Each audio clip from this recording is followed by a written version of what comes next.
오늘은 주제가 지금 이렇게 두 짐승이 아주 강력하게 역사하고 있는 시대에 우리가 살고 있는데, 그러면 황 목사님, 우리는 어떻게 살아야 됩니까? 라는 질문에 제가 대답을 해드려야 될 것 당연하죠. 제가 오늘은 이 질문에 어떻게 대답해야 될 것인가를 앞으로도 계속 하겠지만, 오늘 우선 초보 단계로 이 말씀을 드리려고 합니다. 제가 지난 한 2년 동안 가족을 보질 못했는데, 이제 내일 제가 제 가족 보러 가서 1월 첫 주까지 있다가 올 터인데, 그 사이에 천사 시리즈를 공부하게 될 거예요.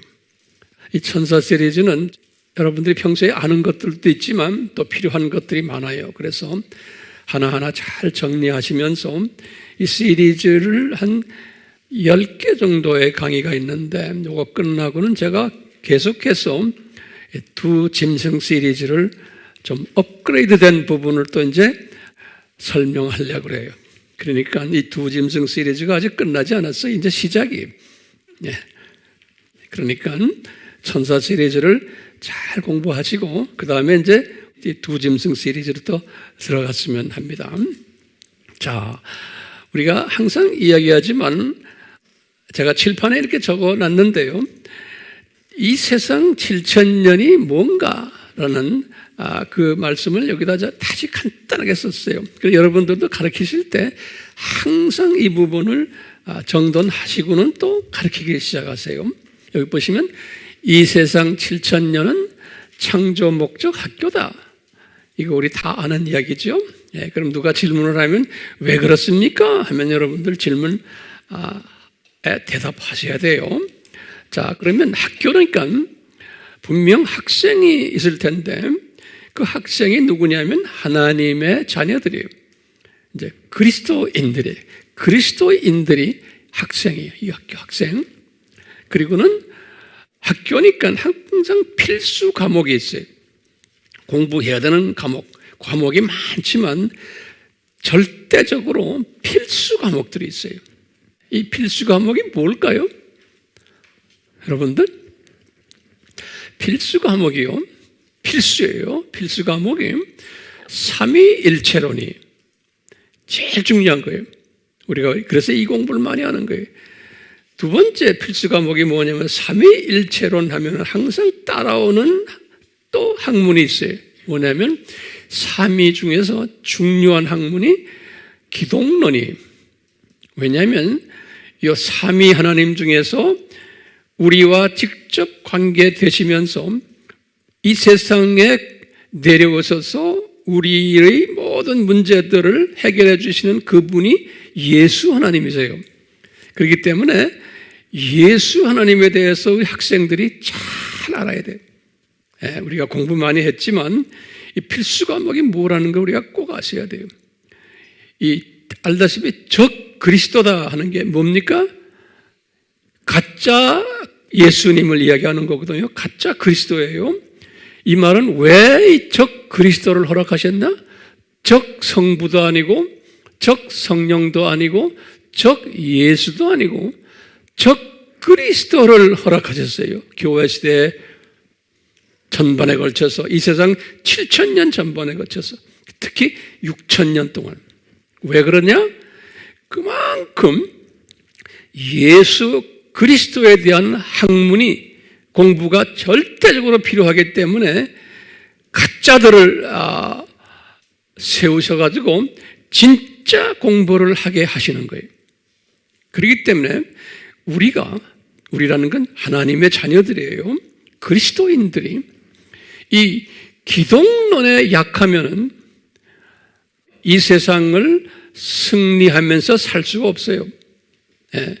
그렇기 때문에 나중에 제가 이렇게 보겠지만, 이제 바울에게도 명령하셨어요. 우리 에베소서에서 하나님의 전신갑주를 입으라 그랬잖아요. 이때 제일 중요한 전신갑주 중에 가장 중요한 게 진리의 허리띠예요. 진리의 허리띠. 이 로마 군인이 새로 된 치마를 입는데 허리띠를 딱 졸려매야 돼요. 제일 먼저 중요한 게요. 그 허리띠 이름이 뭐냐면 진리예요. 그 진리가 누굽니까?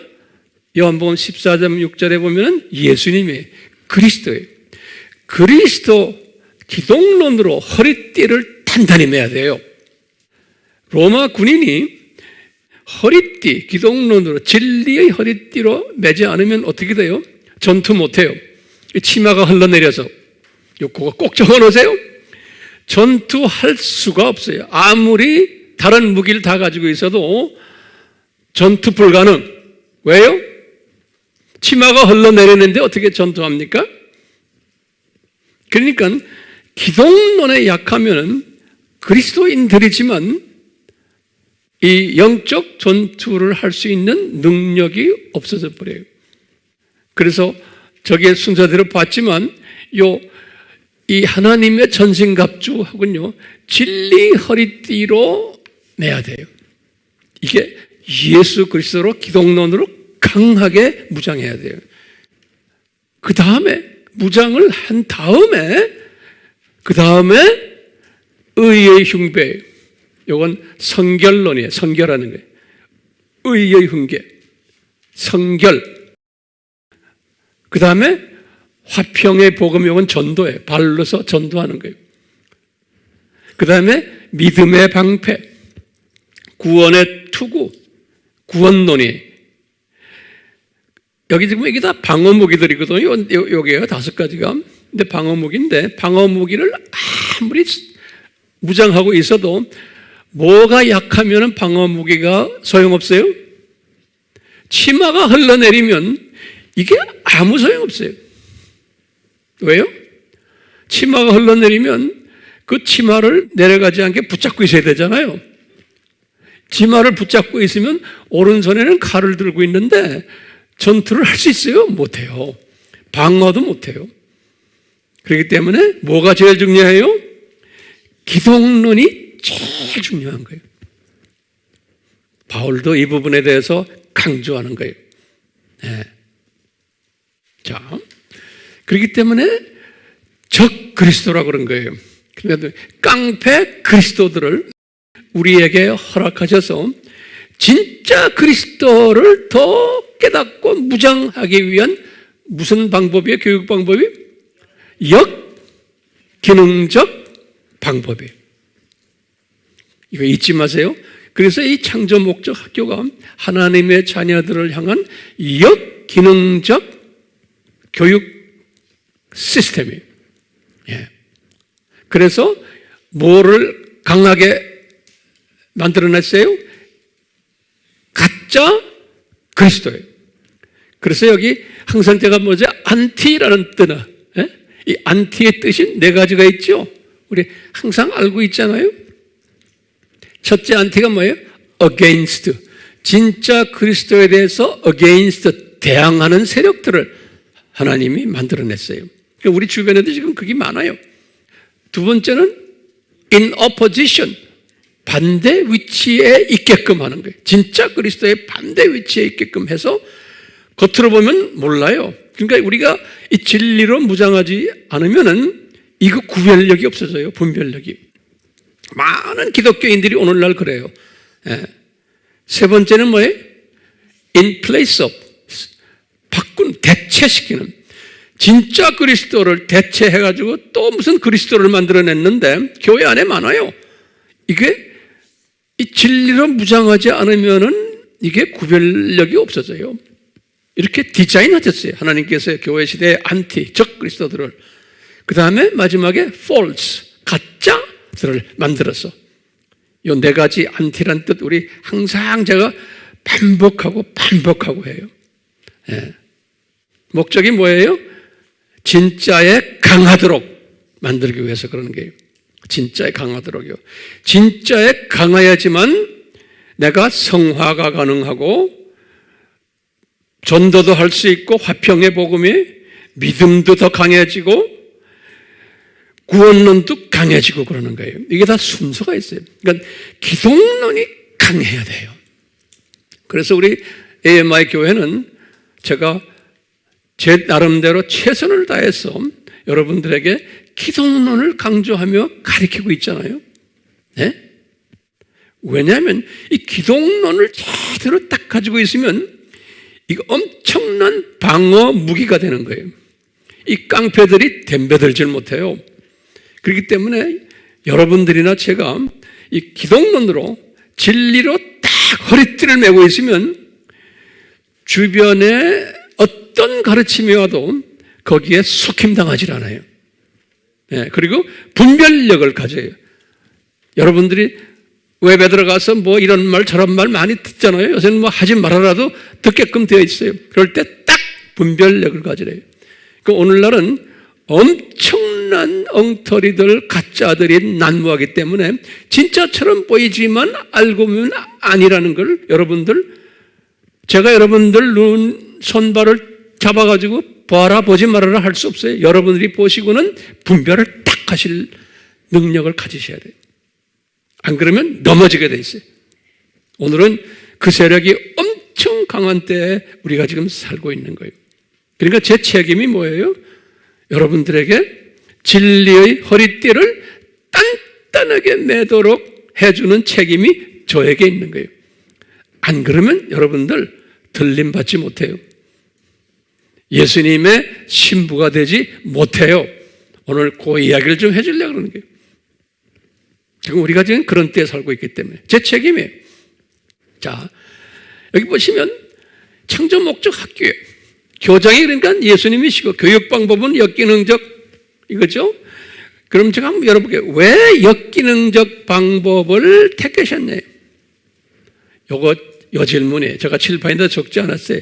여러분들 왜 역기능적 방법을 택하셨나요? 그럼 여러분들 이렇게 대답하셔야 돼요. 제가 깨달은 거예요. 왜 그러냐? 피조물의 한계성과 나약성 때문에 그래요. 전지하신 하나님이 아신 거예요. 하나님의 자녀들, 그리스도인들이 피조물이기 때문에 이분들의 한계가 있고 나약한 부분이 있는 거예요. 그러면 무슨 한계와 나약성이 있는가요? 라고 한번 또 질문 던져보시면 전지하신 하나님이 아신 거예요. 뭘 아시느냐? 내 사랑하는 내 자녀들이 이 영원한 복, 육, 혼, 영 복이죠? 이 복이요. 이 복을 무료로 대가 없이 받기 때문에, 노력 없이 받기 때문에 이 엄청난 선물을, 그 선물의 가치를 모르게 되어 있어요. 이게 피조물의 한계성이에요. 또는 그 선물의 소중함을 망각하게 되어 있어요. 전지하신 하나님이 그걸 아시는 거예요. 그뿐 아니라 주신 분이 누구신가? 정체성도 약하게 되고 거기에 관심 없게 되고, 이 무료로 받으면 그래요. 그 다음에 주신 분의 목적도 가볍게 생각하게끔 되어 있는 거예요.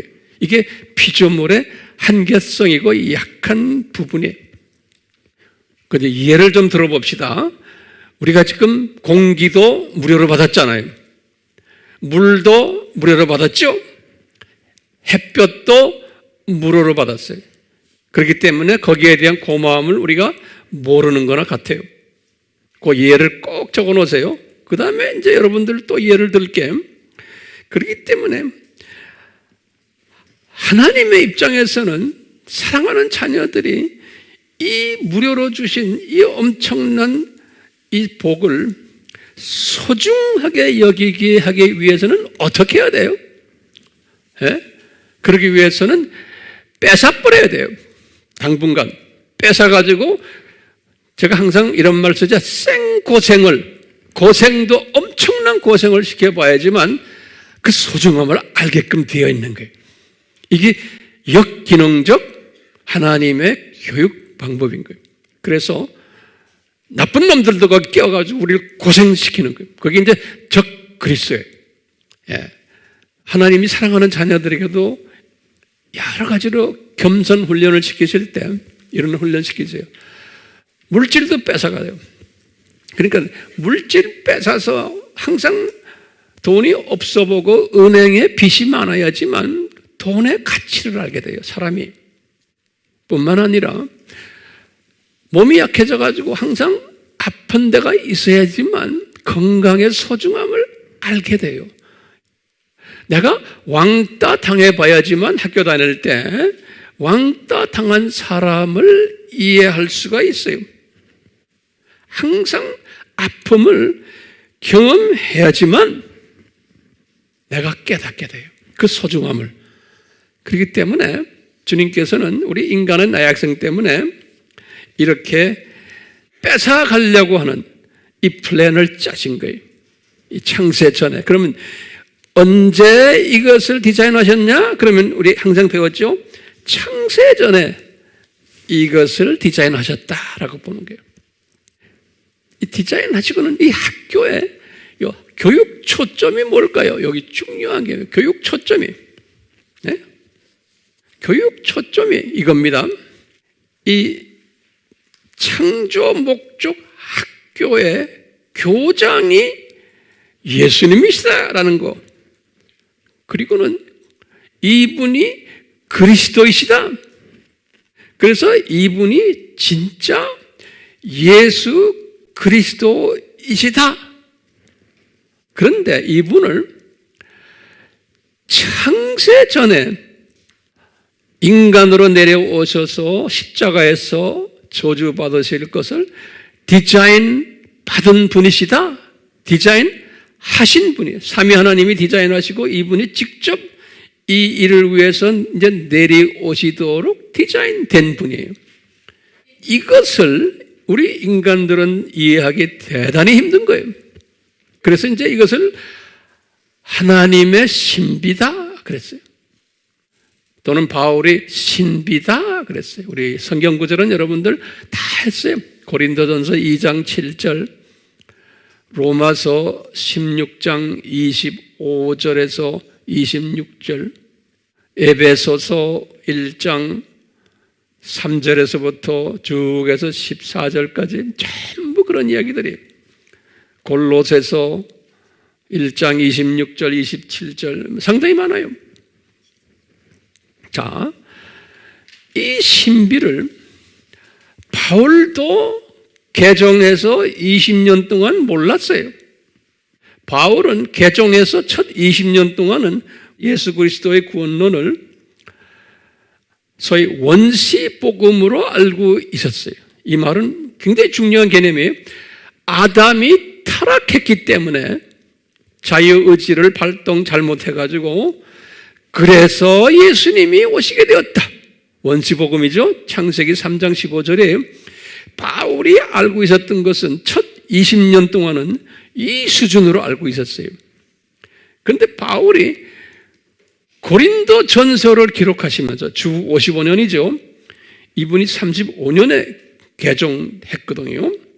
그러니까 20년 후에 드디어 그리스도의 십자가 사건은 창세전에 디자인되었구나라는 것을 깨달은 것이 개종 20년 후예요.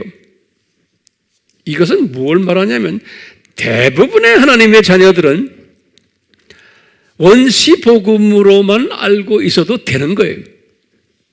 네. 이 말은 뭐냐면 하나님의 구원 계획이 아담 타락 때문에 예수님이 오시게 됐다. 이 수준으로만 알고 있어도 되는 거예요. 거의 80%의 세계의 기독교인들은 그렇게 알고 있어요. 그걸로 만족해요. 그런데 소수의 남은 자 그룹들에게는 바울도 나중에 깨달은 거 20년 후에 이것은 창세전에 디자인되었구나라고 바울이 깨닫고는 바울은 그 후부터 고린도 전서를 55년 했었죠. 55년부터 68년 순교 때까지 13년간 이 창세전 십자가 사건을 초점에 맞춰가지고 자기 제자들을 훈련시켰어요. 네. 자, 이런 가운데서 이제 우리 알다시피 이 세상 7,000년 이 창조 목적 학교가 요 7,000년이 이제 플랜이 된 거예요. 요 7,000년 플랜이 됐을 때 하나님께서는 진짜 그리스도가 누군가에 대해서 그 가치를 깨닫게 하기 위해서 하나님의 예정된 자녀들에게, 그리스도인들에게 가짜 그리스도를 디자인하신 거예요.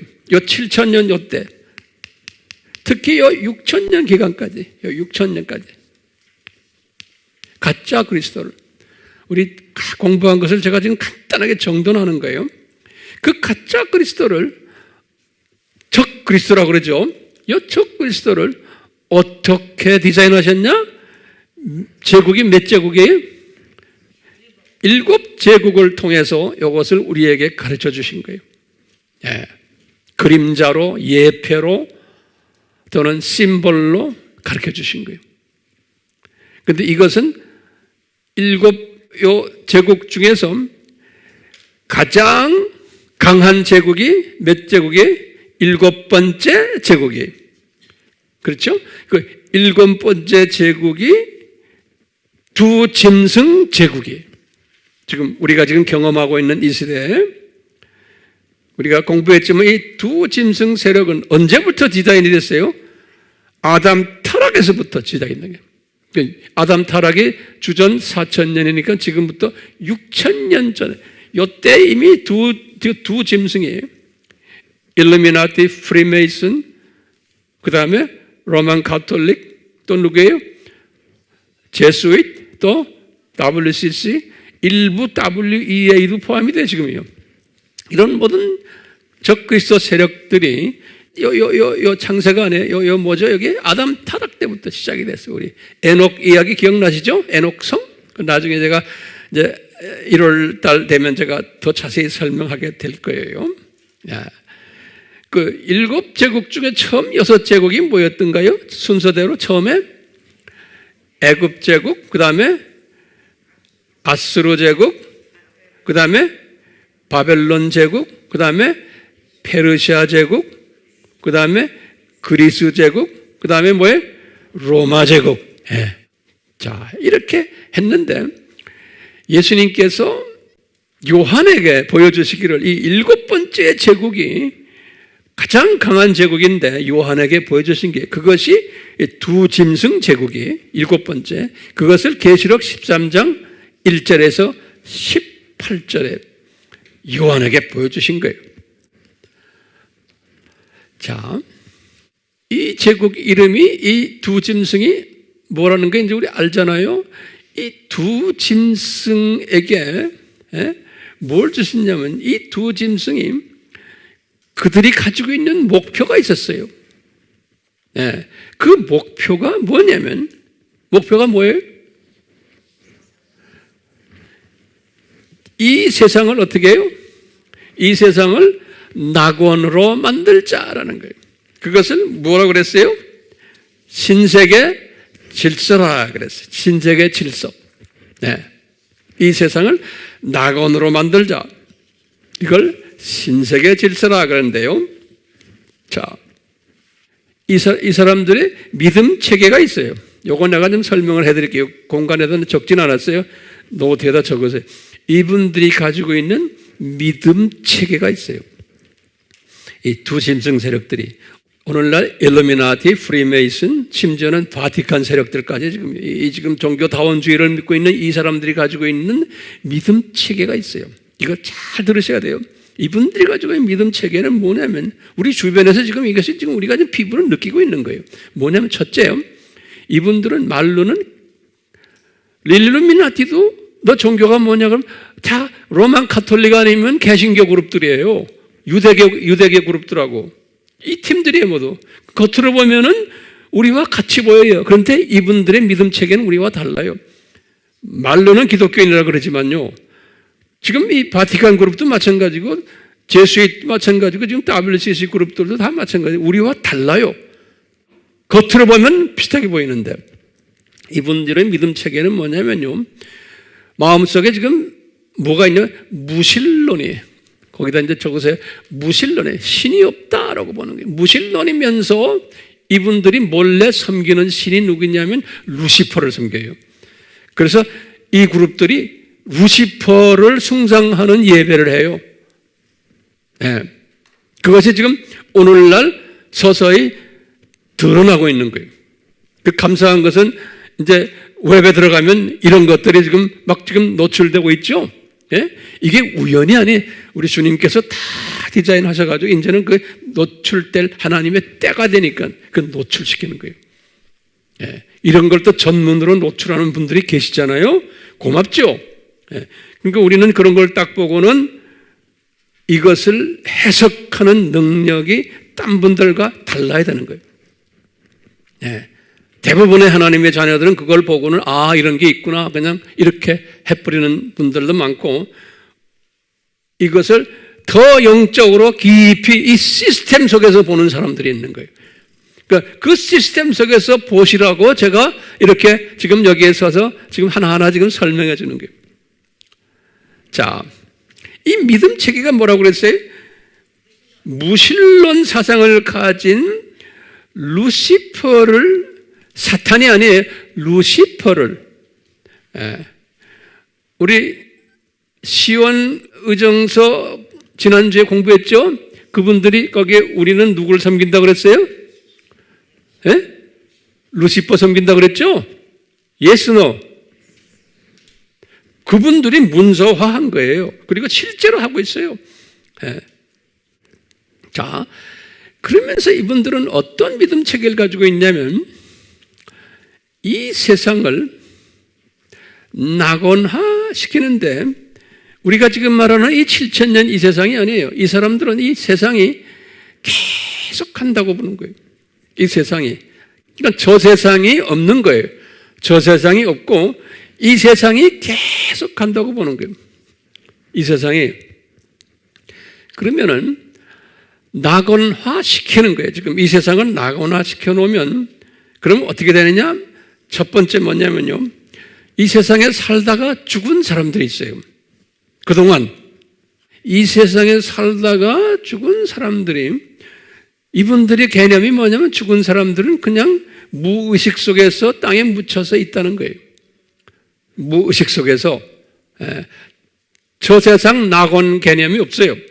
이 세상 낙원이기 때문에 묻혀서 있다가 이 세상을 자기네가 낙원으로 만들어 놓으면, 그러면 어떻게 되느냐? 이분들이 다시 살아나가지고 이 세상에서 영원히 산다는 거예요. 그러니까 단순한 이런 생각이에요.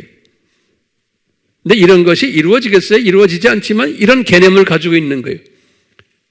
또 두 번째 개념은 뭐냐면요, 두 번째 개념은 제가 더 자세히 설명하겠지만, 예수님께서 디자인하신 게 뭐냐면, 이 친구들이 어떤 개념을 가지고 있냐면, 이 세상에서 최소한 장수를 하면서 이 세상에서 영원히 살려고 하는 그러한 생각을 가지게 될 것이라는 거예요. 예수님께서 그렇게 말씀하셨어요.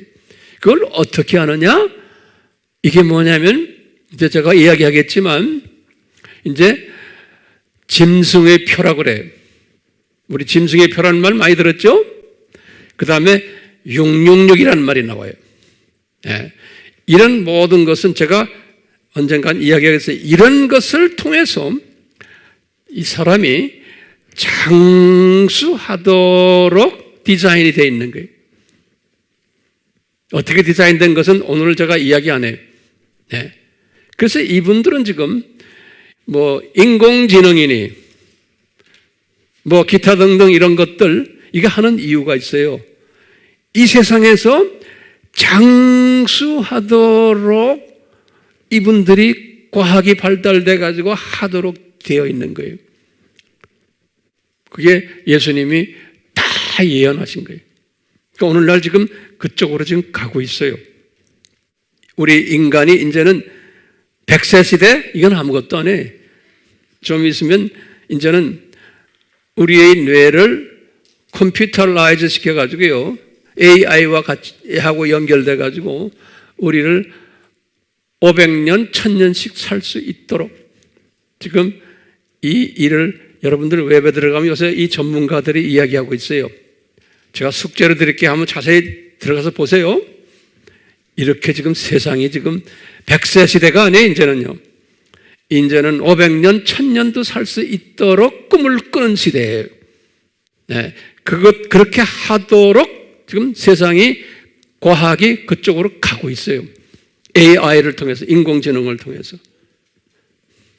근데 이것이 성공할까요? 못할까요? 성공 못해요. 그렇지만 그렇게 이분들이 지금 하고 있어요. 지금 우리가 지금 그런 때에 살고 있는 거예요. 예. 왜요? 이 세상을 낙원화시켜서 이 세상에서 영원히 살도록 만드는데 그 조건이 있어요. 쓸데없는 사람들은 우생학적 측면에서 이 세상에서 다 없어지게 하고 우수족속들만 살게 하고 그 다음에 우리가 이 사람들의 여기에 지도자급들 우리가 통치를 하고 우리가 지배하고 우리가 마음 내는 대로 저 사람들 데리고 통치하면서 우리가 살겠다는 거예요. 그래서 지금 오늘날 지금 모든 것이 통치 사회로 지금 가고 있죠. 예, 이렇게 가야 되는 거예요. 예, 모든 것은요. 그러다가 언제가 되면 망해요? 7년 환란 끝날 때, 그렇죠? 예수님의 지상 재림에 오실 때 이분들은 어디로 들어가게 돼 있어요? 불못에 던짐을 받게 돼 있어요. 성경 구절 어디 나와요? 계시록 19장 20절. 요때까지는 특히 이 7년 환란 동안은 이분들의 활동이 엄청 심할 거예요. 예.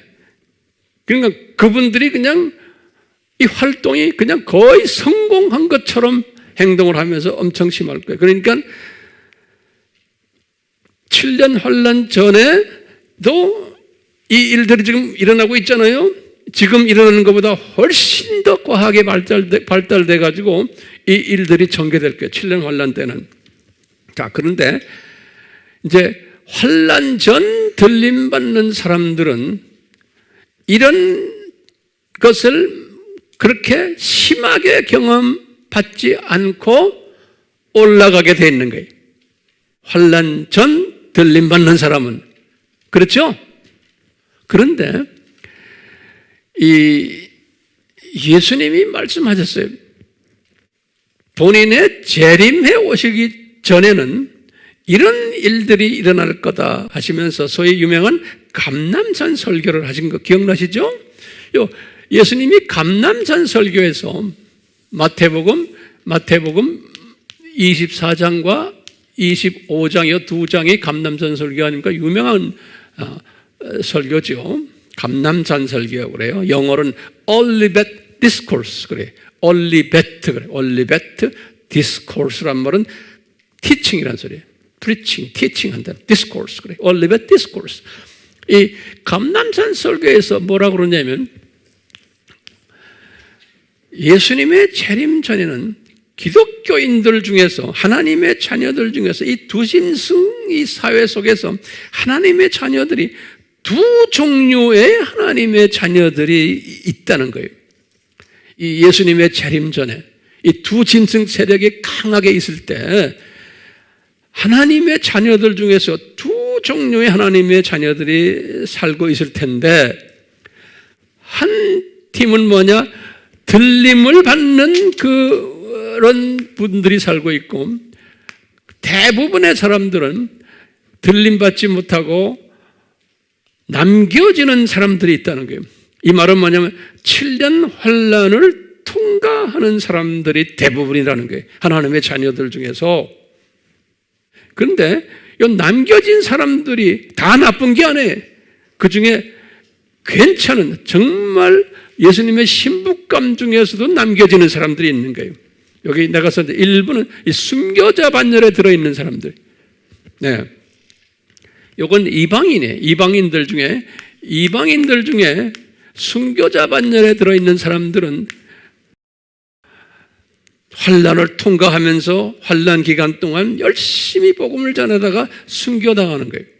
순교당하다가 이제 예수님이 지상 재림하실 때, 그러니까 다시 지상 재림 전에 혼인잔치 있잖아요.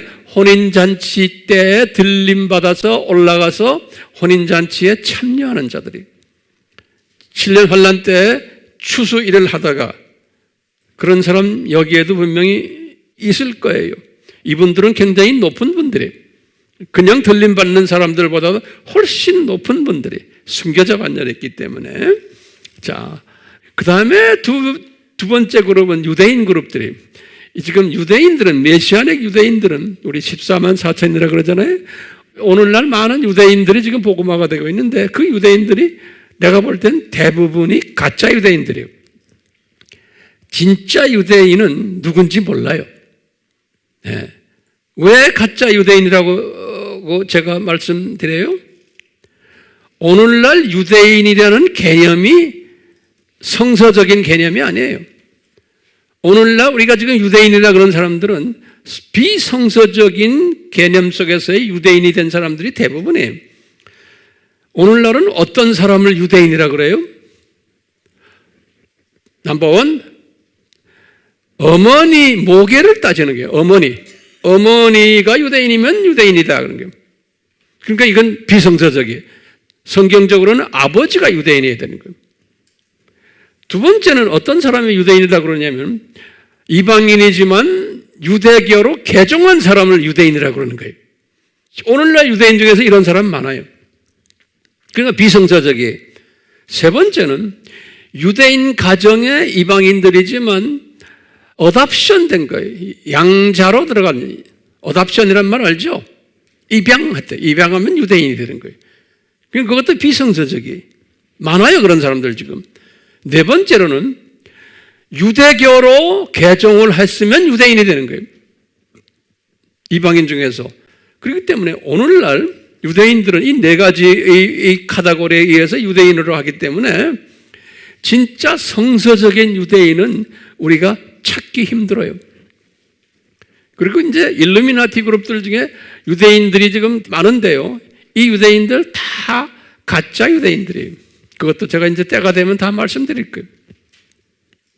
그러니까 진짜 유대인은 숨겨져 있어요. 그러니까 오늘날 메시아닉 주가 14만 4천 할 때는 그 숫자가 지금 얼마인지를 몰라요. 그리고 진짜 유대인이 누군지도 몰라요.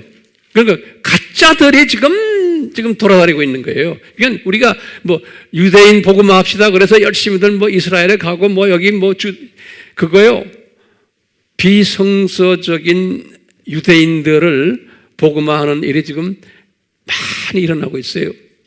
예. 그렇게 해서 그 사람들 복음화시키면 좋지요. 그렇지만 유대인 복음화라는 게 그렇게 간단한 게 아닌 거예요. 예. 그렇지만 일어나고 있어요. 일어나고 있는 건 분명하죠. 왜? 이 14만 4천 숫자가 차야 되기 때문에 지금 차고 있는 거예요. 자, 이분들은 들림을 받질 않아요. 이분들은 7년 환란을 통과하면서 이분들은 유대인 복음화를 하는 사람들로 있다가 순교당해요. 그래가지고 똑같이 이 7년 환란이 끝날 때에 혼인잔치로 올라가는 신부들이 되는 거예요. 그런 내용들이 요 계시록 20장 4절에 보면 암시되어 있어요. 계시록 20장 4절에. 네. 자, 이런 배경을 우리가 지금 공부하면서요. 이제 오늘은 지금 우리가 이 두 짐승 세력이 강하게 지금 활동하고 있는 이때에 우리 크리스천들은, 그리스도인들은 어떻게 살아야 되는가? 여기에 대한 답을 이 바울이 에베소서를 쓰시면서 메시지를 받은 거예요. 바울이. 에베소서는 이분은 이미 창세전 십자가 사건을 깨달은 후에요. 네, 깨달은 후에 에베소서는 주후 60에서 62년에 기록했잖아요. 에베소서를 기록하시면서 이분이 엄청난 비밀을 깨달았어요. 이게 뭐냐면요, 제가 이제 칠판에는 다 짓질 않았어요. 그러니까 이제 보세요. 에베소서를 쓰실 때 어느 제국이 있었어요, 그때? 로마 제국이. 그렇죠? 이 로마 제국이 몇 번째 적그리스도예요, 지금? 몇 번째 적그리스도예요? 6번째. 그렇죠?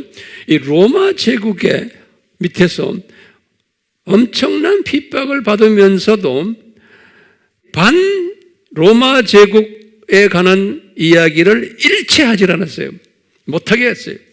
그대로 놔두라. 왜냐하면 이건 예수님이 디자인하신 하나님의 자녀들을 창조 목적 교육을 시키기 위한 학교 커리큘럼 중에 하나로 지금 있기 때문에 그대로 놔둬라. 그 제국이 강해져야 된다. 그리고 그 제국 밑에서 하나님의 자녀들이 심한 핍박을 받고 훈련을 받아야 된다라고 믿었기 때문에, 또 깨달았기 때문에 바울은 소위 그 세력들에 대해서 뭐 했어요? 반대하지 않았어요. 그런 거 한 게 있어요? 여러분들 성경 속에 없어요. 그 대신에 바울은 뭐 했어요? 로마 제국 복음화에 열심히 했어요. 우리 다 지난 시간에 공부했죠? 마태복음 24장 14절에 열심히 한 거예요. 바울은 그 당시에 이 정치적인 적그리스도 세력들이 난무하고 있는 때, 바울 시대에 이분은 그거와 싸우지 않고 그대로 놔두고 그 다음에 뭐예요? 복음을 전한 거예요. 이 시스템인 거예요. 이것이 그대로 바울 시대만이 아니고 이제 교회 시대 2000년 전반에서 똑같이 이 패턴으로 가도록 되어 있는 거예요. 이 패턴으로. 그래서 교회 시대부터는 어떤 짐승이 나타났어요? 7번째 짐승이 구체적으로 나타나기 시작하는 게 지금 언제부터요? 교회 시대부터예요. 구체적으로. 그러면서 지금까지 쫙 오면서 점점 이렇게 구체화되고 있잖아요. 그러니까 예수님께서 감람산 설교를 하실 때 뭐냐면 이 교회 시대에 이 적그리스도들이 이렇게 나타날 텐데 그때마다 너희들은 마태복음 24장 14절 세계 복음화에 너희들은 참여해서 복음화 일들을 하거라 이거예요. 이 적그리스도들은 점점 심하게 나타나고 할 때, 그러니까 가짜 그리스도 세력들이 나타나가지고 너희들을 방해할 텐데 너희들은 뭐 해야 된다? 진짜 그리스도를 나가서 외쳐라는 거예요. 이 두 세력이 공존하게 되어 있다는 거예요. 이 두 세력이. 그런데 어느 세력이 더 강해요? 진짜 그리스도 세력들이 훨씬 강한데 겉으로 보기에는 약한 모습으로 보이게끔 디자인하신 거예요. 그래서 이 가짜들이 진짜들을 괴롭혀요. 핍박하고. 이놈들이 더 강하고 영향력이 있고 돈도 더 많이 가지고 있고 권력도 다 가지고 있고 이 세상의 왕 노릇들을 다 하는 거예요. 지배자. 그런데 이 진짜 그리스도 세력들은 이놈들에게 핍박받으면서도 핍박 안에서 끊임없이 복음 전파를 할 거라는 거예요. 이 디자인이에요. 그러기 위해서는 이제 바울이 에베소서를 집필하실 때 바울에게 가르쳐 주시는 거예요. 에베소서를 집필하실 때. 뭐냐면 바울아, 에베소서를 집필할 때 이런 내용을 기록해라. 그러는 거예요. 자, 어떻게 기록하냐? 제가 에베소서를 개략적으로 설명해 드릴게요. 첫째, 에베소서 1장은 무슨 내용이 있는지 아세요? 1장은 이런 내용이 십자가 사건을 창세전에 디자인하셨단다라는 내용이에요. 십자가 사건을 창세전에 디자인하셨단다. 그래서 이것은 하나님의 신비다라는 내용이 1장에 기록되어 있어요. 에베소서 1장에. 그 다음에 2장에는 뭐가 되어 있냐면 2장에는 너희들 그리스도인들아, 에베소 교인들아, 너희들은 과거에 공중 권세 잡은 자 있죠? 에베소 2장 2절에 공중 권세 잡은 자들에게서 잡혀 있다가 예수님의 십자가 사건 때문에 이 창세전에 디자인된 예수님의 십자가 사건이 실제로 인간으로 오셔가지고 이 일을 일으켰기 때문에 너희들은 이제 하나님의 자녀가 되었다라는 내용이 2장이에요. 2장. 그 다음에 3장에 가서는 바울이 뭐라고 그러냐면 내가 유대인이지만 나는 세계 인구의 99%를 차지하는 이방인들을 그 속에 숨겨져 있는 하나님의 자녀들을 구원시키기 위한 사도로 나는 임명받은 자다 그러는 거예요. 3장에서. 그러니까 에베소 교회도 이방인 아닙니까? 그러니까 내가 너희들의 사도다라는 거예요. 그리고는 4장에 와서는 바울이 4장 처음에 1절에서부터 16절에 뭐라고 써놨냐면 그런데 이 에베소 교회 지도자들아 너희들 왜 서로 다투고 싸움질하느냐? 예수님 안에서 하나가 되라. 이런 내용을 적어놓은 거예요. 그 다음에 4장 17절에서 5장 5절까지는 무슨 내용을 적어놨냐면요. 너희들은 그렇기 때문에 예수 안에서 그리스도 안에서 새 사람이 되어라. 근데 옛날 라이프 스타일로 살지 말고 새 사람이 되어라. 이렇게 명령을 했어요. 그리고는 5장 6절에서부터 20절에서 너희들은 빛의 자녀들이 되어라. 다시 말하면 이 복음을 나가서 열심히 전해라. 이 로마 제국 안에서. 그리고는 5장 21장에서 33절은 그 유명한 그리스도인들 남편과 부인들 서로 사랑해주고 서로 케어해줘라. 가정생활에 대해서 썼어요.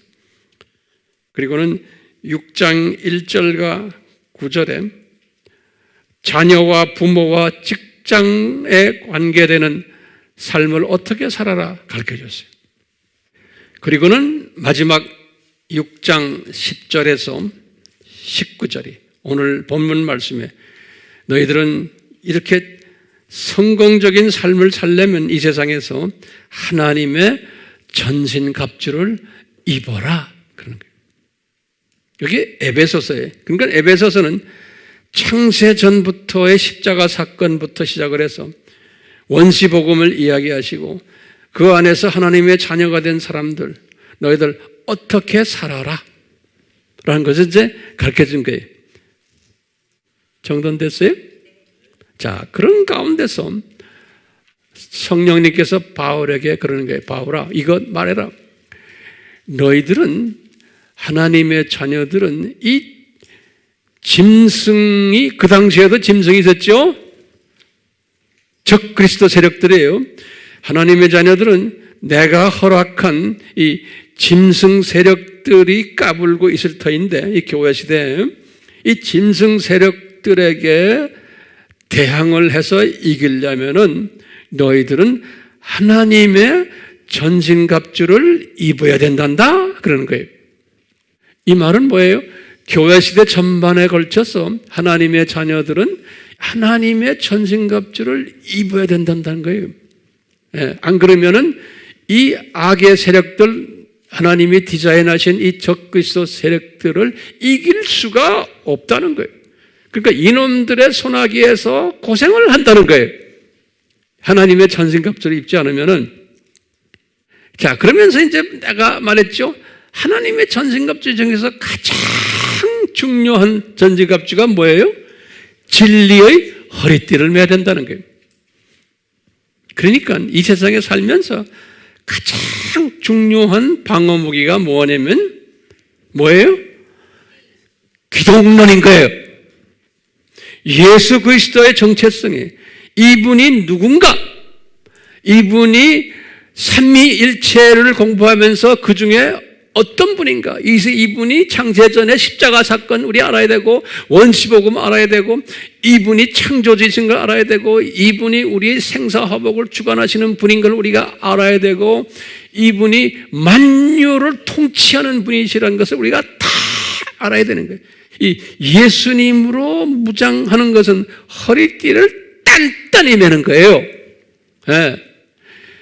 오늘날 우리가 지금 이런 메시지를 전하거나 여러분들 유튜브나 웹에 들어가서 보면은 뭐 세상이 말세다, 이제는 뭐 예수 안 믿는 사람들도 그래, 이 말세다 이제는. 예? 요새 그런 말 뭐 누구나 다 하잖아요. 기독교인들도 말세입니다, 말세입니다. 그런데 문제는 이건 거예요. 제가 영어로 말할게요. So what? 예? 지금 말세라는 말은 어느 누구나 다 하는데 So what? 그러려면 대답이 뭡니까? 진리로 뭐 해야 돼?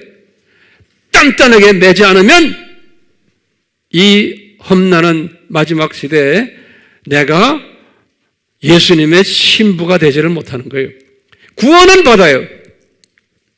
그렇지만 어떻게 돼요?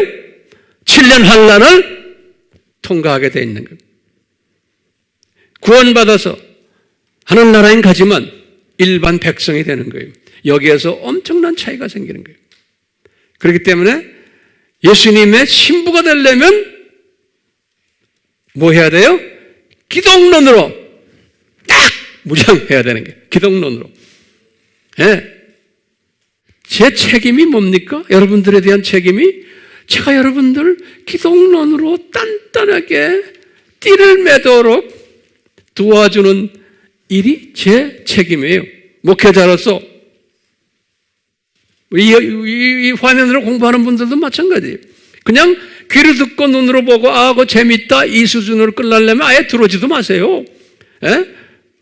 모르는 게 나아요. 모르는 게 낫다니까.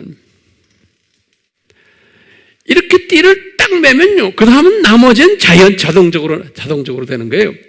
예. 이 띠가 헐렁헐렁하면 나머지는 아무것도 못해요. 전투 못해요. 이 지금 두 짐승 세력에 맞대응해가지고 덤빌 수 있는 힘이 없는 거예요. 영향력이 없고 파워가 없는 거예요. 그렇기 때문에 기독론으로 꽉 차 있어야 되는 거예요. 그러면 황 목사님, 기독론이 뭡니까? 그러면 우리 아바에 들어와서 공부하시면 돼요. 거기까지 다가 일일이 다 설명 못해요. 공부하셔야 돼요. 그래서 우리가 기독론에 얼마나 제가 나름대로 정성을 들였는지 몰라요. 자, 이렇게 기독론을 공부하는 사람은 성결하게 되고 복음 전하는 사람이 되고 믿음이 생기고 구원론에 투구를 쓰고 말씀에 집중하게 돼요. 말씀은 방어적 무기도 되고 공격적 무기도 되는 거예요. 왜냐하면 말씀은 검이에요. 검은 방어나 공격 무기가 되는 거예요. 이 나머지 무기들은 다 방어 무기들이에요. 근데 가장 중요한 파워풀한 무기가 진리의 허리띠. 예. 자, 요 7가지의 전신갑주 제가 이렇게 써놨어요. 마지막에 바울이 그랬어요. 기도와 간구가 성령 안에서 이것도 전신갑주의 무기라는 거예요. 그렇기 때문에 가장 중요한 것이죠. 오늘 제가 말씀드린 건 요 진리예요. 예. 이 말씀을 하시면서 그 유명한 성령님이 바울에게 하신 말씀이 있어요. 이제 1세기 때 그리스도인들에게 말하는 거예요. 근데 이 말씀이 2세기 때, 3세기 때, 4세기 때, 오늘날 지금 21세기까지 다 그대로 적용되는 거예요. 왜냐하면 그때도 적그리스도 세력들이 있었고 지금은 아주 강한 적그리스도 세력들이 지금 있는 거예요. 계속 연장된 거예요. 그러니까 이 원칙은 이 지금 전신가치의 원칙은 그때부터 시작해서 지금까지 계속 적용되는 거예요. 자, 여기 보면 그 원칙을 딱 보면 이렇게 써놨어요. 너희는, 그럼 너희가 누굽니까? 요건 그리스도인들은, 그런 소리죠. 이건 지금 일반 사람이 아니에요. 에베소 교인들아, 그리스도인들은 마귀의 괴계를 능히 대항하여 설 수 있도록 하나님의 전신갑주를 입어라. 요 마귀의 괴계가 구체적으로 지금 오늘날 뭡니까? 이 두 짐승 세력인 거예요. 두 짐승 세력에 이들의 괴계, 이들이 갖고 있는 괴계가 있죠. 이분들이 플랜 있죠. 그거 지금 계속 내가 설명하잖아요. 여기에 대항하는 능력을 가지려면 하나님의 전신갑주를 입어야 된다는 거예요. 근데 대부분의 하나님의 자녀들은 이 옷을 입지를 않았어요. 그래도 다 구원받지만 이게 영적 대항하는 전투 군인은 되지를 못한다는 거예요. 구원은 받았지만 마지막 때에 추수일에 참여하는 자는 되지 못한다는 거예요. 이 말은 다른 말로 표현하면 들림받는 신부는 되지 못한다는 거예요. 또는 순교자 반열에 들어가지를 못한다는 거예요. 못해도 괜찮아요. 근데 이런 사람들은 소수의 남은 자들이에요. 왜냐하면 이분들은 나중에 천년왕국 때에 예수님의 신부로서 왕노릇하고 저 세상에 가서도 왕노릇하는 로얄 그룹들이에요. 그러니까 이 로얄 그룹에 들어오시려면 이 말씀에 경청하셔야 되는 거예요. 우리 AMI 그룹들은 이 로얄 그룹에 들어오게 하기 위해서 주님이 저에게 이렇게 신경 쓰면서 내가 보낸 자녀들에게 이것을 나눠주라 명령이 저에게 떨어졌기 때문에 제가 이렇게 지금 하는 거예요. 소수지만, 자, 너희는 마귀의, 그럼 마귀가 누구예요? 오늘날 말하면 이 두 짐승 그룹들이에요. 그렇죠? 이 두 짐승 그룹들의 그 놈들이 괴계가 있어요. 그 놈들이 하고 획책이 있어요. 예? 그 꾀가 있어요. 그 꾀가 지금 여기 내가 설명했잖아요. 이 세상을 뭘 만들려고 그런다? 낙원을 만들려고 하고, 인구 줄이려고 그러고, 그 다음에 그 꾀가 시온 정의서의 24장에 쫙 써 있죠? 기억나세요? 이게 그들의 꾀, 거기에 속힘을 당하면 안 된다는 게, 그것의 정체성을 알려면은 하나님의 전신갑주를 입어야 된다는 거예요. 근데 이 하나님의 전신갑주에서 가장 중요한 전신갑주가 뭐라고 그랬어요? 기독론 진리의 띠를 매야 되는 거예요. 이거 안 매면 넘어지게 돼 있는 거예요. 넘어진다고 해서 제가 볼 때는 구원 상실되는 게 아니고 일반 하나님의 자녀로, 다시 말하면 이 세상 마지막 때에 추수일을 하는 분들은 아닌 거예요. 추수꾼들은 아닌 거예요. 자, 그러면서 여기다 딱 말했어요. 여기 11절에 12절에 이는 하나님의 전신갑주를 입어라 그러면서요, 이는 우리의 싸움이, 우리가 누굽니까? 기독교인들, 그리스도인들의 지금 영적 싸움이 이 지금 혈과 육에 대항하는 것이 아니라는 거예요.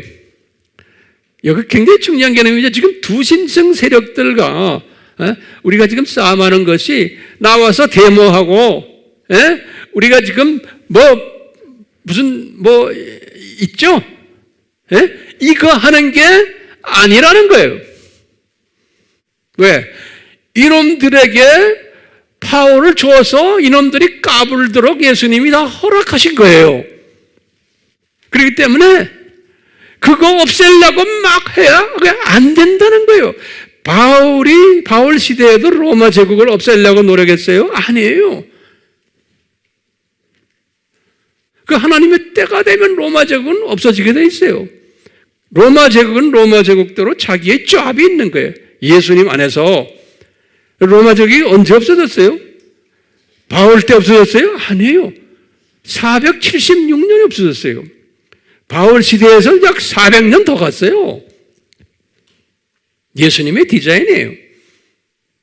지금 우리나라도 지금 이 남북 문제도 뭐 지금 중국 문제 이거 언제 어떻게 없어질지 모르겠고 우리가 이거 든다고 해서 이게 없어지는 게 아니에요. 네. 우리는 이거 들기 전에 뭐 해야 돼요? 우리는요.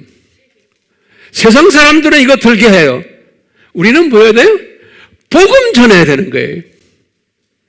그러니까 그 기독교인들이 이거 들고 있으면 뭘 잊어버리는 거예요? 복음 전하는데 초점을 맞추지 못하는 거예요. 그러니까 기독교인들을 우리는 마지막 때 주님이 오신다, 복음 전하는 일에 초점을 맞추게 도와줘야지, 이거 하라고 하는 게 아닌 거예요. 하나님의 자녀들을 오도시키는 거예요. 왜? 우리가 지금 성서에서 지금 배우는 거예요.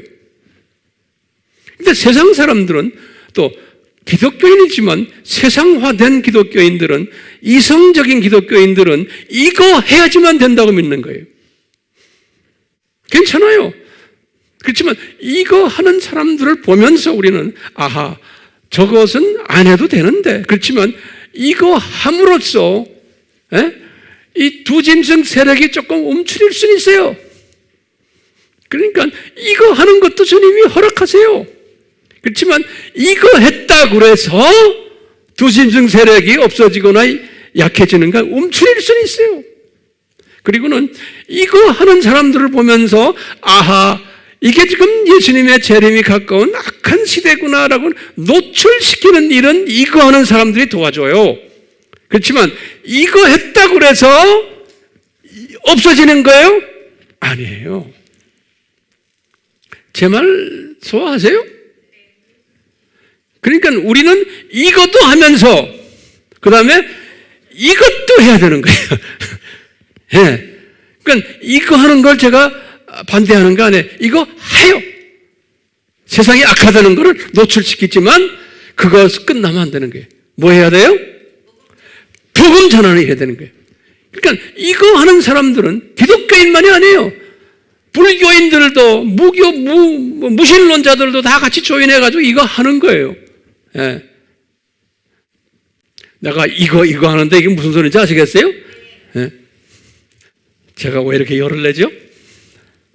자, 보세요. 우리의 싸움이 혈과 육에 대항하는 것이 아니라는 거예요. 그러니까 이분이 로마 제국을 향해서 싸움한 분이 아니잖아요. 예? 이분은 영적 로마 제국을 위해서 싸움한 사람이에요. 그 안에 잡혀있는 하나님의 자녀들을 해방시키는 일을. 그러면서 뭐냐면 우리들의 싸움은 예수님께서 바울에게 말하는 거예요. 여기 9개 천사가 있는데 거기에 지금 천사 그룹들에 그 다음 주부터 내가 천사 설교한다고 그랬죠? 자세하게 나와요. 이제 그때 공부하세요. 뭐냐고 그러면 천사들 중에 정사들과 권세들과 이 세상 어두움의 주관자들과 하늘에 있는 악의 영들에게 대항하는 것이라 그런 거예요. 여기 천사 그룹들인데요. 여기 이제 어떤 천사 전문가들은 그렇게 왜 정사라고 그랬느냐? 여기 뭐냐면 국가 지도자들을 컨트롤하는 요 악한 세력들이 있는 거예요. 요 국가의 권세자들, 또 이 세상 어두움의 주관자들, 이렇게 해서 이 세상 시스템을 정치 세력, 문화 세력, 교육 세력을 컨트롤하는 요 중간 레벨의 사탄 마귀 세력들이 있어요. 여기 이제 우리 9가지 계층 중에 일부거든요. 요놈들과 싸움하는 거라는 거예요. 그러니까 이제 바울에게 말하는 게 너희들이 싸움하는 건 뭐냐? 로마 제국을 딱 쥐고 있는 영적 요 지도자들, 영적 권세자들, 이 악한 세력들을 이야기하는 거예요. 이 마귀의 그 사탄의 시스템이 있거든요.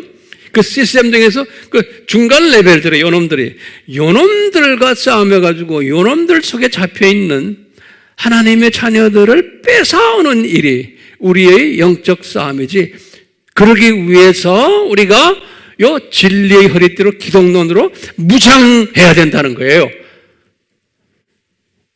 반로마 제국을 위해서 무장하는 게 아니라는 거예요.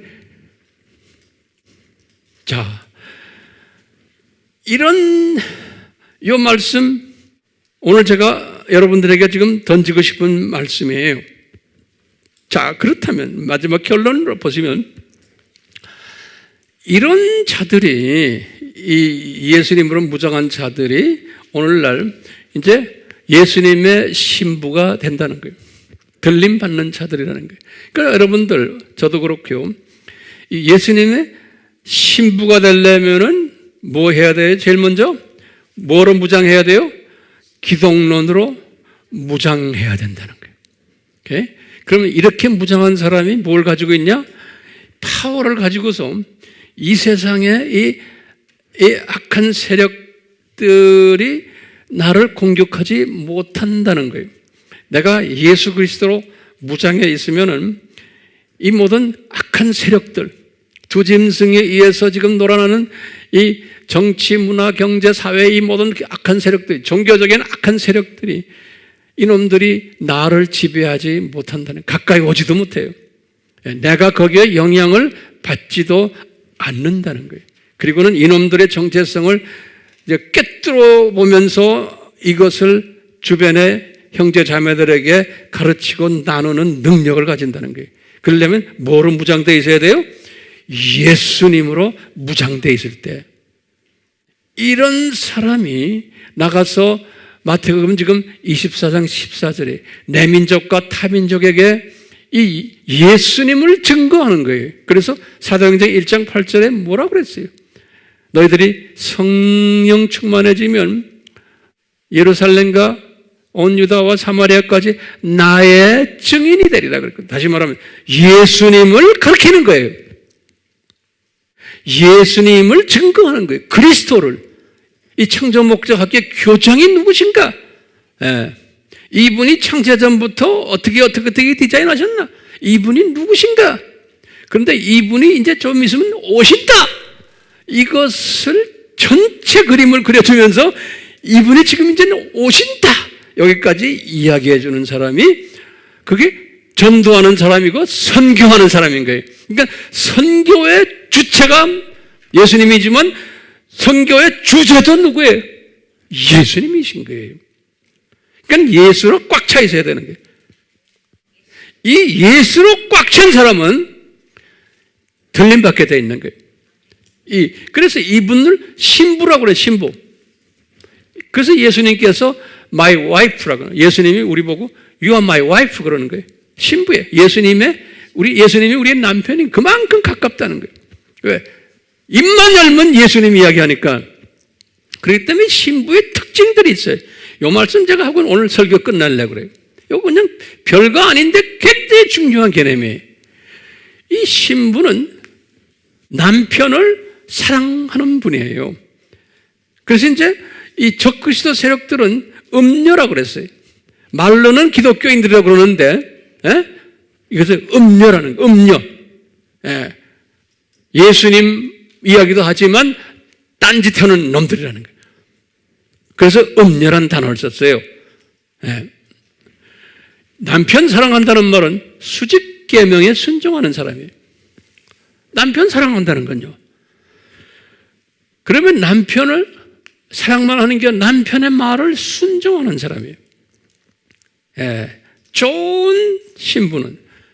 그러니까 수직계명에 순종하고 수평계명에 순종이 순서가 있어요. 그 다음에 지상사명까지 순종하는 사람이에요. 이게 신부예요. 아주 신실한 신부예요. 그것뿐이 아니에요. 이 신부는 남편의 자녀를 출산해야 돼요. 남편의 자녀, 예수님이 예정하신 하나님의 자녀들이 있어요. 이 사람들이 나를 통해서 예수님을 만나게 해주는 거예요. 이것을 하셔야 돼요. 아기를 낳아줘야 돼요. 그래서 열심히 전도하셔야 되는 거예요. 그러면 내가 전도하는 마음이 있으면 주님이 전도 받을 사람을 내 앞에 보내주세요. 정확하게 보내주세요. 내가 찾아다니지 않아도 돼요. 그뿐 아니에요. 아기를 낳는다면 꼭 양육을 해야 돼요.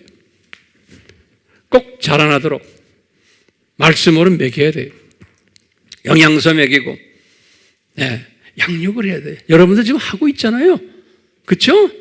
계속 하세요. 양육을 해야 돼. 양육을 하는데 어디까지 양육해야 돼?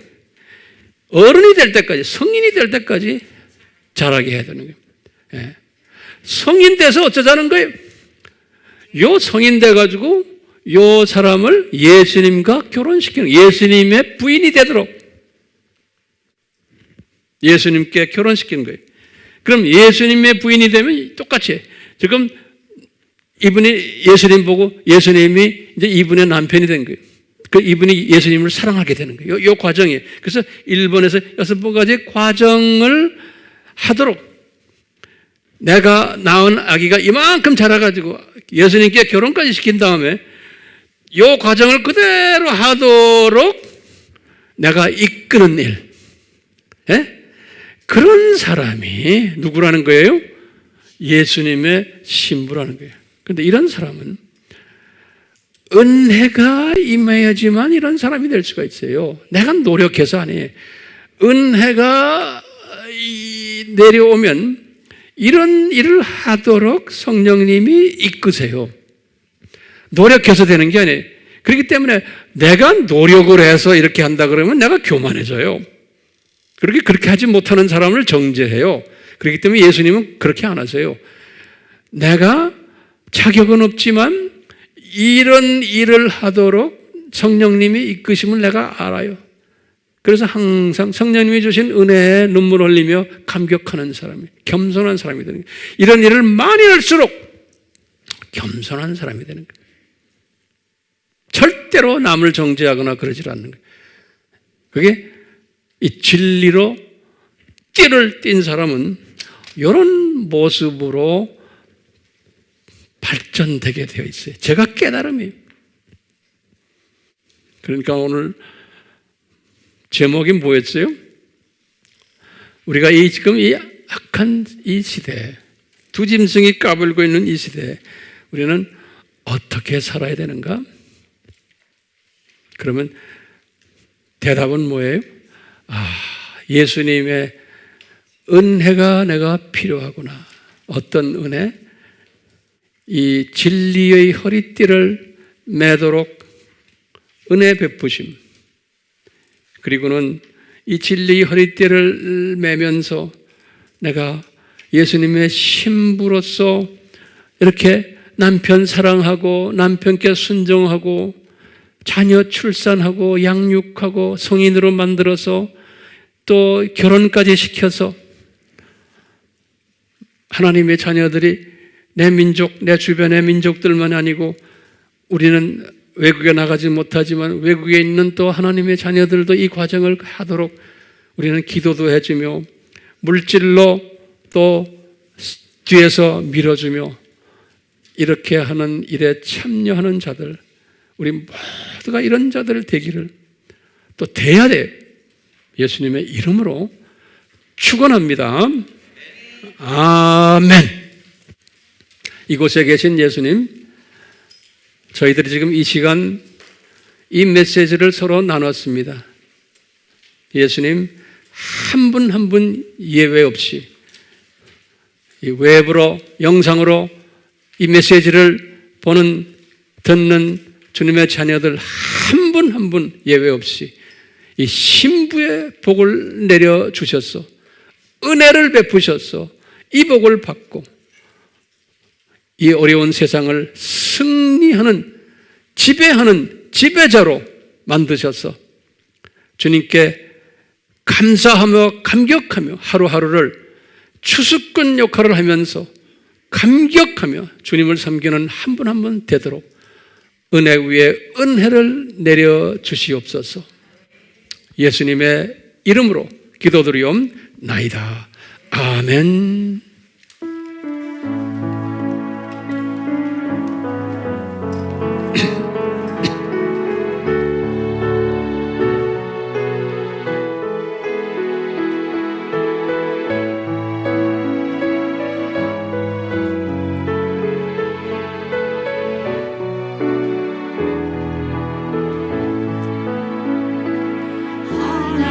하나님의 말씀을 순종하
하나님의 외아들 너는 성령과 권을 받고 땅끝까지 주의 증인 되리니 모든 곳에 너를 해치 못할 것이요 주의 천군 천사 너를 앞서 행할 것이니 너는 어느 곳에 있든지 주만 바라고 주만 바라볼지라 주만